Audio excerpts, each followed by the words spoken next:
Et pendant l'été, pourquoi ne pas se rendre du côté de Montigny-le-Bretonneux où l'été en sable a débuté? Pas besoin d'attendre l'ouverture de Paris-Plage le 20 juillet, vous allez le voir.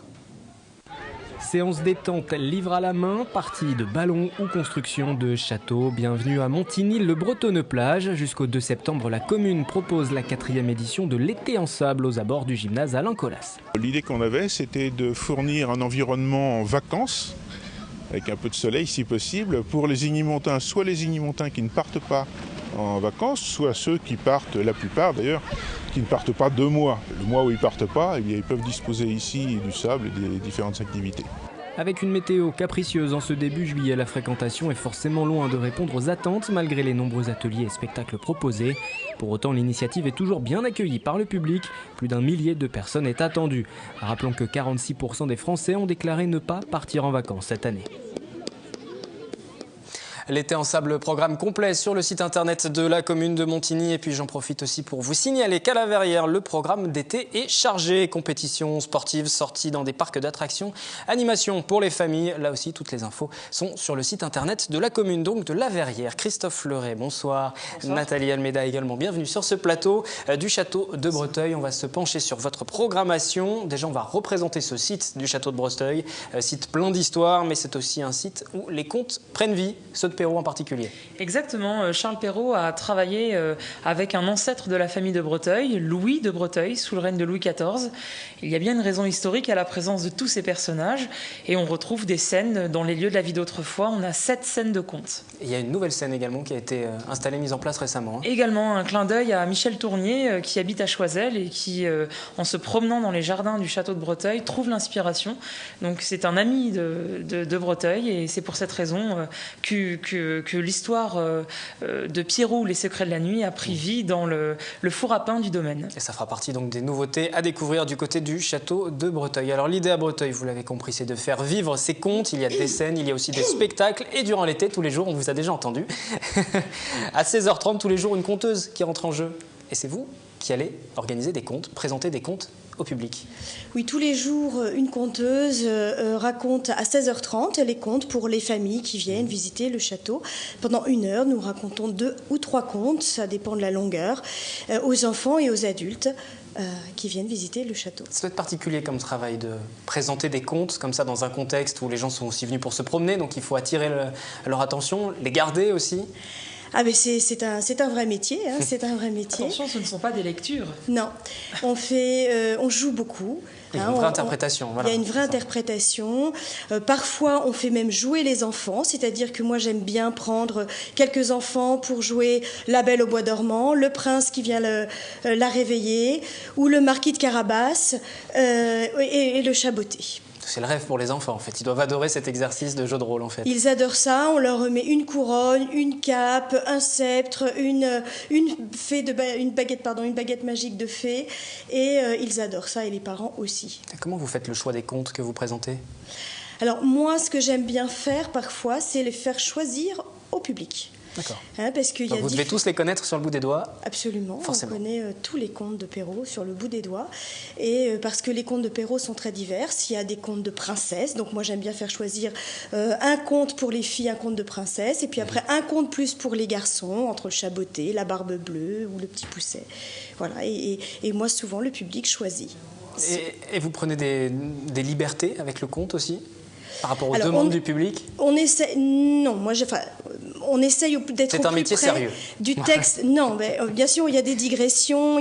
Moi, j'aime bien jouer avec le public, faire intervenir les gens ou me servir de ce que les enfants disent aussi, parce qu'ils interviennent. Des fois, ils disent « Oh, mais il y a la sorcière », etc.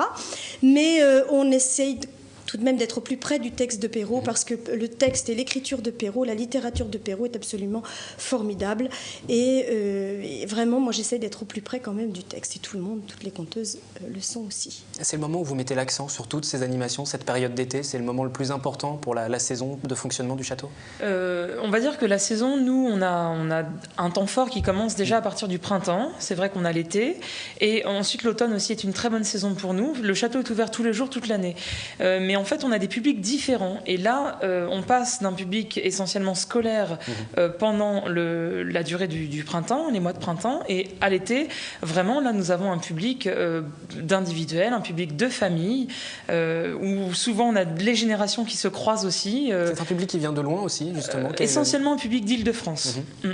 Après, on peut avoir des touristes internationaux, mais on vise beaucoup l'Île-de-France et voilà, c'est un public qui nous suit de longue date maintenant. Le château à découvrir, les contes également à suivre, vous l'avez entendu, et puis il y a toutes ces expositions qui sont proposées. Il y en a 2 en ce moment, une notamment autour du cirque. Exactement, les arts du cirque s'invitent à Breteuil. Alors c'est une exposition qui a démarré le 7 avril, elle surprend beaucoup.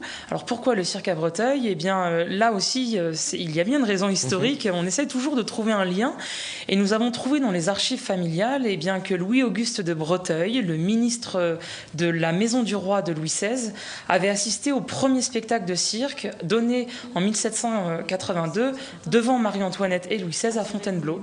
Et c'est pour cette raison eh bien, qu'on a décidé d'évoquer des clins d'œil artistiques au château. Et nous avons le privilège d'avoir une centaine d'objets de la collection Jacob William, qui est l'une des plus grandes collections au monde dédiée au cirque. Et les objets présentés au château sont exposés pour la première fois.